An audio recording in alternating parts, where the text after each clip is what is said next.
Hi everyone, this is Howard from the Hollow Science and Nature Center, and welcome to another Star Talk Tuesday.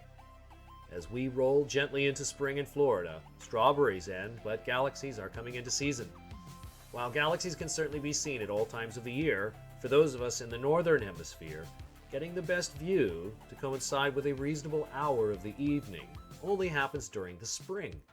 Of the countless galaxies that lie beyond the Milky Way, my two favorites, hands down, are the gravitationally interacting pair in Ursa Major known as M81 and M82.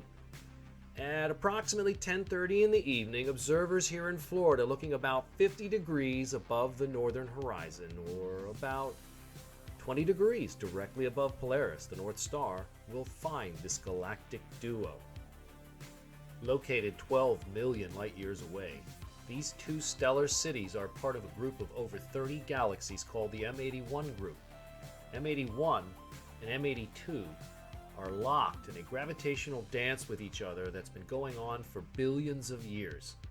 A close passing of the two galaxies hundreds of millions of years ago creates the view that we see today. The two galaxies reveal the results of intense gravitational reaction which led to massive amounts of star formation in M82, earning it the designation of a starburst galaxy. Looking like a galactic Pippi Longstocking, vast tendrils of intertwined dust and gas more than 10,000 light-years long have been blown out of the central region of the galaxy where star formation is concentrated, illuminated with the unmistakable red glow of ionized hydrogen gas. M81, the comelier of the two galaxies, fared a bit better in the gravitational exchange. Density waves rippling around the arms of M81 gave the galaxy a remarkably well-defined appearance that earned it the galactic designation of a grand design spiral. Its well-defined arms arc out in an elegant and very symmetrical way, reminding me anyway of a galactic yin and yang.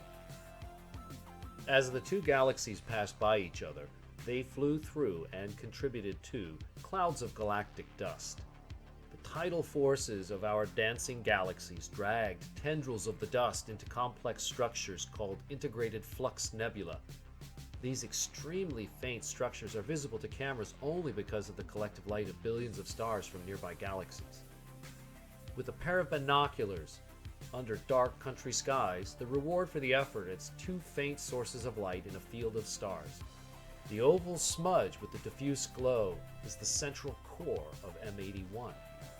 The faint streak of light nearby is the glow of M82. This is the best that is possible for earthly observers. Just faint hints of a grand and spectacular show just beyond the abilities of our eyes to see. Unfortunately for visual astronomers, the yin and yang of M81 and the red braids of M82 are simply not visible without the aid of cameras. Before our weather changes and the unusually dry air disappears, take out those binoculars that you use to watch birds or spy on neighbors with, and point them up at the sky and see what you've been missing. Thanks for staying all the way to the end, folks. For more on the sky, the galaxy, and beyond, join us next week for another Star Talk Tuesday.